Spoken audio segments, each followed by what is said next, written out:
Hello, subscribers. Got another double feature anime review here. One good, one bad. Let's start with the good one first, because I expect to have a lot more to say about the bad one.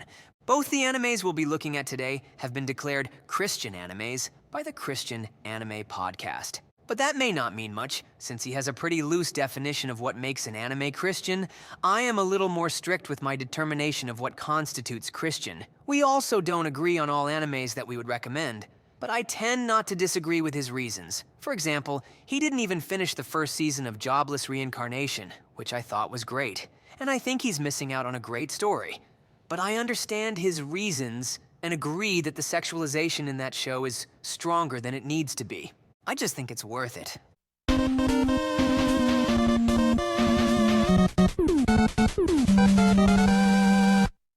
On to Frieren. To give a quick overview, the hero's party defeats the Demon King and goes into retirement. Sometime later, our MC Frieren gets emotional for one of the few times, if not the only time, throughout the season over the death of the hero, who she might have fallen in love with if she wasn't so psychopathic. I am not using that term as a pejorative. She shows very minimal emotion throughout the season. Anyway, his death makes her realize that she has done a terrible job getting to know her friends, which she spent 10 years with. So the rest of the show is her journey to become better at that sort of thing, get closure, and pass the torch off to the next generation, even though she herself will outlive many generations to come. If I could sum up the show in one word, it would be relaxing. The show takes its time and just lets you enjoy the characters for who they are. It is not a battle shonen, where character development happens in the middle of battle, despite there being a tournament arc at the end.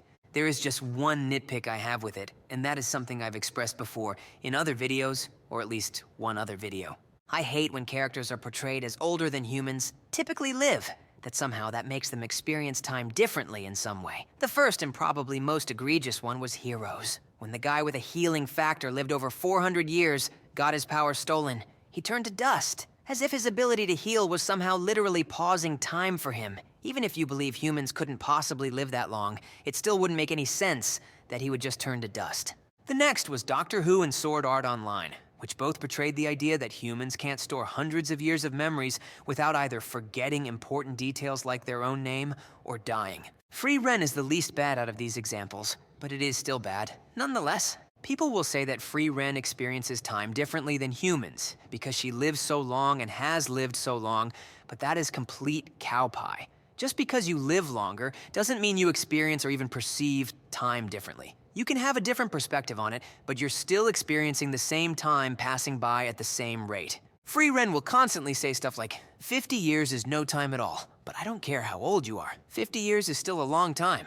I've worked jobs long enough to feel like 5 years isn't that long of a commitment, but I just quit my job without even making it to the 5 years I had planned. Having more perspective doesn't make time tick faster.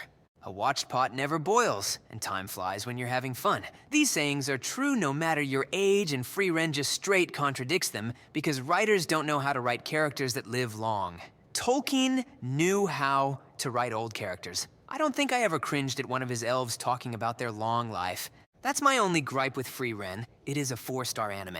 Now let's look at how it does on paper. Frieren does pretty good on paper, very clean. A little violence and blood, but generally people don't die. Language is mild, maybe PG or PG-13 at the worst. I can fully recommend it to viewers of all ages. Sakamoto Days was not good, but to fully explain why it wasn't good, I need to compare it to 2 other animes that did certain aspects, which you find in Sakamoto Days much better. Trigun and Made in Abyss. The Trigun aspect has to do with Mr. Sakamoto's no-kill policy.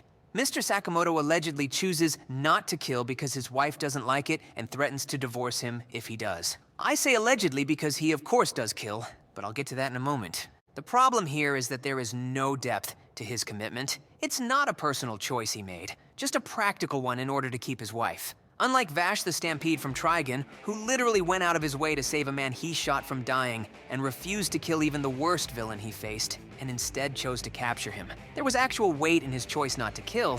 Sakamoto Days doesn't have that weight because in spite of all the violence, blood, and language, Sakamoto Days is actually made for children. Which brings me the next anime that did it better than Sakamoto, Made in Abyss. Made in Abyss is a very adult show disguised as a show for children. Sakamoto Days is a children's show disguised as an adult show. One of these premises work, the other does not. Now, when I say Sakamoto Days is a children's show, I mean the writing and perhaps the animation as well is made like it was meant for little children, like Monster Rancher or Metabots or something, but then it's got all this death, adult violence, and foul language. It's as if the writer only had experience writing for kids and was told, hey, I like your idea here, but can you make it about assassins and make it more adult? So instead of getting peanut butter and chocolate, we get chocolate and pizza.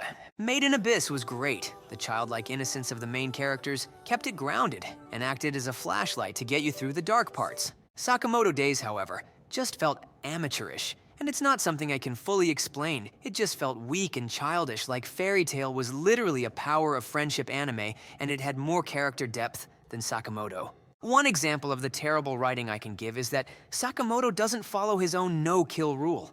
It's one of those shows where it shows him doing stuff that would absolutely kill a person, but the show is like, trust me bro, they aren't dead. And it's like, what do you mean he's not dead? We literally heard his neck snap. That guy's absolutely dead.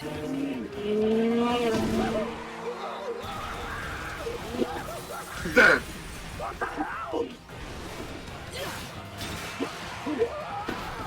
Dead! Damn it!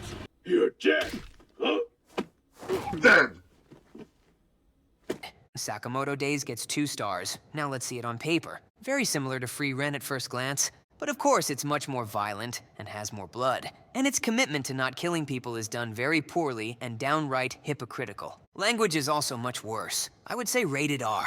There may even be some F-bombs dropped in there, but I don't remember, so take that with some salt. I also cannot speak to the frequency of the language. Expletives may or may not be more infrequent than my memory perceives. I do not recommend Sakamoto Days, but it's not offensive or anything. Just not well done.